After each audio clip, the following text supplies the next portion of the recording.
അൽഹംദുലില്ലാഹ് ശൈഖുനാ സുൽത്താനുൽ ഉലമ അല്ലാഹുവേ അവിടത്തേക്ക് നീ ദീർഘായുസ് കൊടുക്കണേ അല്ലാഹ്, ആഫിയത്ത് കൊടുക്കണേ അല്ലാഹ്, ആരോഗ്യം നൽകണേ അല്ലാഹ്. ആ തണല് ഒരുപാട് കാലം ഞങ്ങൾക്ക് നീ നീട്ടിത്തരണേ അല്ലാഹ്.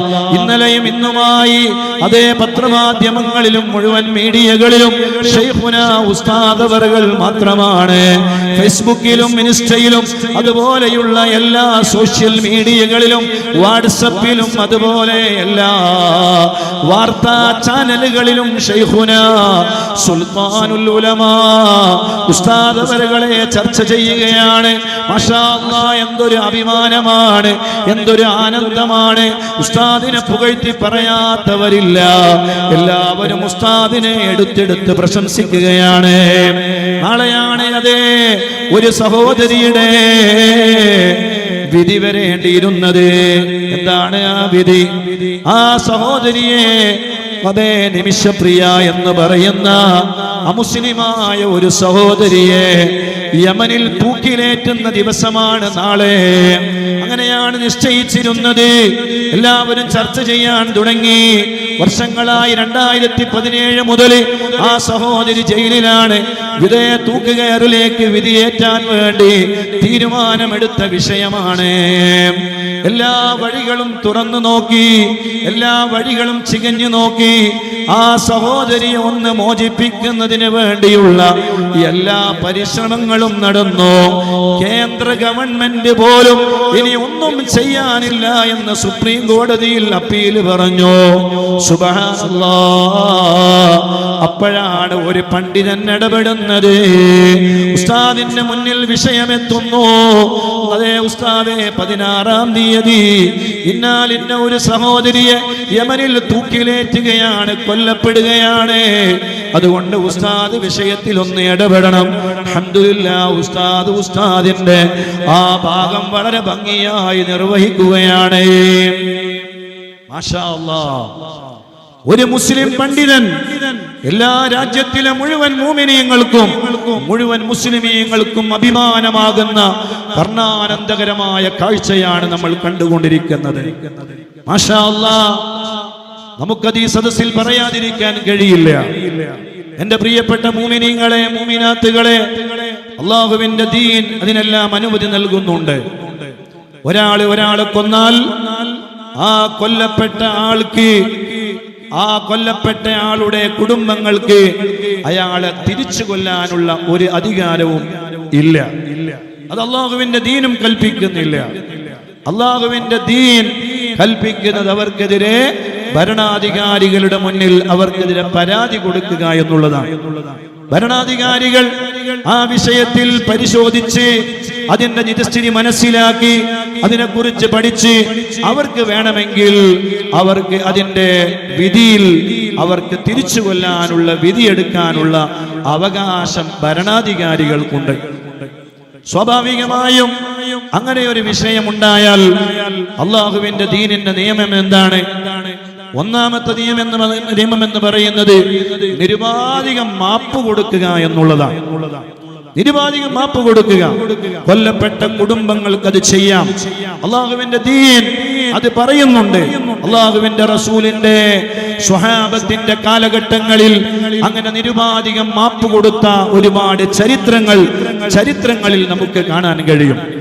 എന്റെ പ്രിയപ്പെട്ട മുഅ്മിനീങ്ങളെ, അങ്ങനെ ഒന്നാമത്തെ ഘട്ടത്തിൽ നിരുപാധികം മാപ്പ് കൊടുക്കാൻ ആ കുടുംബം തയ്യാറാകുന്നില്ല എങ്കിൽ രണ്ടാമത്തെ ഘട്ടമാണ് അവർക്ക് പണം കൊടുത്തുകൊണ്ട് അവരുടെ ആശ്രിതരുണ്ടാകും, ആ കൊല്ലപ്പെട്ടവരുടെ കുടുംബങ്ങളുണ്ടാകും, വേണ്ടപ്പെട്ടവരുണ്ടാകും, ഭാര്യയുണ്ടാകും, മക്കളുണ്ടാകും.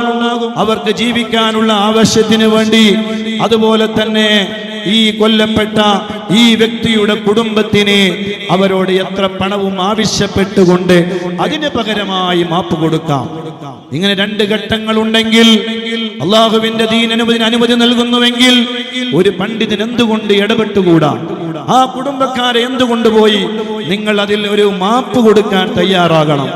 അതല്ലെങ്കിൽ നിങ്ങൾ ആ പണം വാങ്ങിക്കൊണ്ട് ഇന്നാലിന്ന സഹോദരിയെ ഒന്ന് ആ കൊലക്കുറ്റത്തിൽ നിന്ന്, ആ കൊലയിൽ നിന്ന് അവരെ ഒഴിവാക്കാൻ വേണ്ടി ഒന്ന് സഹായിക്കണം എന്ന് അള്ളാഹുവിന്റെ ദീനിൽ പഠിച്ച ഒരു ആലിമിന് എന്തുകൊണ്ട് പറഞ്ഞുകൂടാ? സുബ്ഹാനല്ലാഹ്. ആ ദൗത്യം ഭംഗിയായി ഉസ്താദ് അവർ നിർവഹിക്കുകയാണ്. ഉസ്താദിന്റെ ആത്മസുഹൃത്താണ്.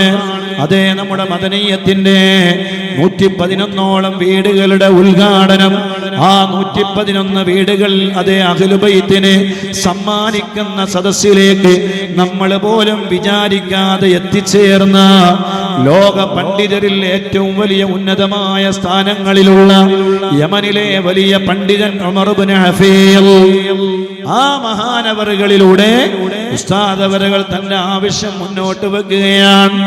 ആ മഹാനായ പണ്ഡിതനാണെങ്കിൽ യമനിൽ എല്ലാവർക്കും സ്വീകാര്യനാണ്. നല്ല തഖ്വയുള്ള നല്ല ആലിമാണ്, വലിയ സൂഫി പണ്ഡിതനാണ്, ഒരുപാട് ഗ്രന്ഥങ്ങൾ രചിച്ച മഹാനാണ്. കേരളത്തിൽ പല തവണകളിലായി വന്നിട്ടുണ്ട്. ഒരു തവണ വന്നത് മദനീയത്തിന്റെ ഒരു പരിപാടിയിൽ പങ്കെടുക്കാനാണ്. അൽഹംദുലില്ലാഹ് 111 സാദാത്തുക്കളുടെ വീട് നിർമ്മാണത്തിന്റെ ഉദ്ഘാടനം, 111 തങ്ങന്മാർക്ക് വീട് കൊടുക്കുന്ന ആ മഹത്തായ പരിപാടി അത് ഉദ്ഘാടനം ചെയ്തതും അതിൽ സംബന്ധിച്ച് സംസാരിച്ചതുമെല്ലാം ബഹുമാനപ്പെട്ട ഉമർ ഇബ്നു ഹഫീൽ തങ്ങളാണ്. ആ തങ്ങൾ മുഖാന്തരം ഇടപെടുന്നു. അൽഹംദുലില്ലാഹ് ചെറിയ രൂപത്തിൽ അതിനൊരു പരിഹാരം എന്നോണം നാളെ നടക്കേണ്ട ആ തൂക്കിലേറ്റുന്ന നാളത്തെ ദിവസം അങ്ങ് മാറ്റിവെക്കുകയാണ്. അൽഹംദുലില്ലാഹ് സുമ്മ അൽഹംദുലില്ലാഹ്. നാളെ ആ സഹോദരി തൂക്കുകയറിലേറ്റേണ്ടതായിരുന്നു. പക്ഷേ ഉസ്താദിന്റെ ഇടപെടൽ മൂലം നാളെ എന്നുള്ളത് കുറെ മാസങ്ങൾക്കപ്പുറത്തേക്ക് അത് മാറ്റിവെക്കുകയാണ്. ചർച്ചകൾ ഇനിയും നടക്കും ഇൻഷാ അല്ലാഹ്. ആ ചർച്ചയിൽ പൂർണ്ണമായി ആ സഹോദരിക്ക് ആ കുടുംബം മാപ്പ് കൊടുത്ത് ആ കുടുംബത്തിലേക്ക് ആ സഹോദരിയുടെ ചെറിയൊരു മകളുണ്ട്, ആ മകളുടെ അടുക്കലേക്ക് ആ സഹോദരിക്ക് മടങ്ങി വരാൻ അല്ലാഹു തൗഫീഖ് നൽകട്ടെ എന്ന് നമുക്ക് ദുആ ചെയ്യാം. അൽഹംദുലില്ലാഹ് ബഹുമാനപ്പെട്ട ശൈഖുനാ ഉസ്താദ് അവറുകളുടെ ശ്രമഫലമായി ആ മഹത്തായ വിഷയമുണ്ടായപ്പോ ഇന്ന് എല്ലാ രാഷ്ട്രീയ സാമൂഹിക സാംസ്കാരിക രംഗങ്ങളിലെ മുഴുവൻ ആളുകളും ഉസ്താദിനെ പ്രശംസിക്കുകയാണ്. അപ്പോഴെല്ലാം നമുക്ക് മനസ്സിൽ വന്ന ഒരു കാര്യം, അൽഹംദുലില്ലാഹ് എത്ര നല്ല ഒരു ആലിമിനെ കൊണ്ടാണ്, എത്ര നല്ലൊരു പണ്ഡിതനെ കൊണ്ടാണ്, എത്ര നല്ല ഒരു നേതാവിനെ കൊണ്ടാണ് അള്ളാഹു നമ്മളെ അനുഗ്രഹിച്ചത്. ആ നേതാവിന്റെ അനുയായിയായി ശിഷ്യനായി ആ നേതാവിന് എന്തെങ്കിലും ഒന്ന് ചെയ്തു കൊടുക്കുന്ന ആളായി ജീവിക്കാൻ നമുക്ക് കഴിഞ്ഞല്ലോ. മദനീയം കുടുംബത്തിന് വലിയ ബന്ധമുണ്ട്. മദനീയം കുടുംബം കഴിഞ്ഞ 5 വർഷത്തിന്റെ ഉള്ളിൽ ശൈഖുനാ സുൽത്താനുൽ ഉലമാ ഉസ്താദ് അവറുകളുടെ കയ്യിൽ കൊടുത്തത് 8 കോടിയോളം രൂപയാണ്. മാഷാ അല്ലാഹ്. ഉസ്താദിന്റെ പ്രവർത്തനങ്ങൾക്ക് വേണ്ടി, ഉസ്താദിന്റെ മർക്കസിന് വേണ്ടി, ഉസ്താദിന്റെ മുതഅല്ലിമീങ്ങൾക്ക് വേണ്ടി, ഉസ്താദിന്റെ യതീം മക്കൾക്ക് വേണ്ടി, ഉസ്താദിന്റെ പാവപ്പെട്ട ഹാഫിളീങ്ങൾക്കും അതേ പണ്ഡിതന്മാർക്കും പാവപ്പെട്ടവർക്കും വേണ്ടി മദനീയം കുടുംബം ഉസ്താദിന്റെ കയ്യിൽ 8 കോടി രൂപ കൊടുത്തുവെങ്കിലേ അൽഹംദുലില്ലാഹ് അത് അല്ലാഹു മദനീയം കുടുംബങ്ങളെ നമുക്ക് ചെയ്തു തന്ന വലിയ തൗഫീഖാണ്. ഏതൊരു പണ്ഡിതനെയാണ് നമ്മൾ ശക്തിപ്പെടുത്തിയത്, ഏതൊരു പണ്ഡിതനാണ് നമ്മൾ ഊർജം നൽകിയത്, ഏതൊരു പണ്ഡിതനെയാണ് നമ്മൾ സഹായിച്ചത്, ഏതൊരു പണ്ഡിതന്റെ വാക്കുകളാണ് നമ്മൾ കേട്ടത്, ഏതൊരു പണ്ഡിതന്റെ പിന്നിലാണ് നമ്മൾ നിന്നത്. മാഷാ അല്ലാഹ്. ശൈഖുനാ സുൽത്താനുൽ ഉലമാ ഉസ്താദ് അവറുകളുടെ വാക്ക് കേട്ടുകൊണ്ട് 150ഓളം പാവപ്പെട്ട അഹ്ലു ബൈത്തിലെ പാവപ്പെട്ടവർക്ക് വീട് വെച്ച് നിർമ്മിച്ചു കൊടുക്കാൻ നമുക്ക് സാധിച്ചിട്ടുണ്ട്. അതും ഉസ്താദിന്റെ പദ്ധതിയാണ്. അതും ഉസ്താദിന്റെ പദ്ധതിയാണ്.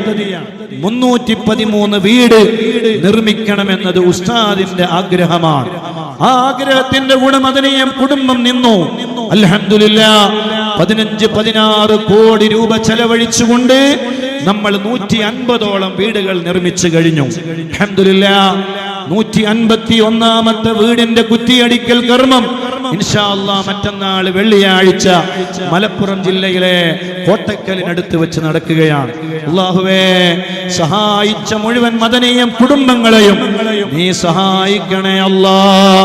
മദനീയം കുടുംബങ്ങളെ ലോകത്തിന്റെ നാനാദിക്കുകളിൽ നിന്ന് ഈ മദനീയ പരിപാടി വീക്ഷിച്ചു കൊണ്ടിരിക്കുന്ന ഓ നല്ലവരായ മദനീയം കുടുംബങ്ങളെ, ലോകത്തുള്ള മുഴുവൻ മുസ്ലിമീങ്ങൾക്കും മുഴുവൻ ഇന്ത്യക്കാർക്കും പ്രത്യേകിച്ച് മുഴുവൻ കേരളക്കാർക്കും അഭിമാനമായി മാറിയ ശൈഖുനാ സുൽത്താനുൽ ഉലമ കാന്തപുരം ഉസ്താദ്, ആ ഉസ്താദിന്റെ കൂടെ നമുക്ക് നിൽക്കാൻ കഴിഞ്ഞുവല്ലോ, നമുക്ക് സഹായിക്കാൻ കഴിഞ്ഞല്ലോ, നമുക്ക് അതിനു വേണ്ടി അതേ ഒരുമിച്ച് കൂടാൻ കഴിഞ്ഞല്ലോ. അല്ലാഹു നമുക്ക് തൗഫീഖ് ഇനിയും വർദ്ധിപ്പിക്കട്ടെ.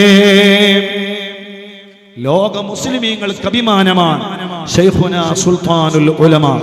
അല്ലാഹുവേ, ദീർഘ ആയുസ് കൊടുക്കണേ അല്ലാഹ്, ആഫിയത്ത് കൊടുക്കണേ അല്ലാഹ്, ആരോഗ്യം നൽകണേ അല്ലാഹ്. ഒരുപാട് കാലം ഈ മഹത്തായ മജ്ലിസിന്റെ ബറക്കത്ത് കൊണ്ട് ഞങ്ങളുടെ പ്രിയപ്പെട്ട ശൈഖുനാന്റെ തണല് അല്ലാഹുവേ ഞങ്ങൾക്ക് നീ നീട്ടിത്തരണേ അല്ലാഹ്, ഞങ്ങൾക്ക് നീ നീട്ടിത്തരണേ അല്ലാഹ്, ഞങ്ങൾക്ക് നീ നീട്ടിത്തരണേ അല്ലാഹ്.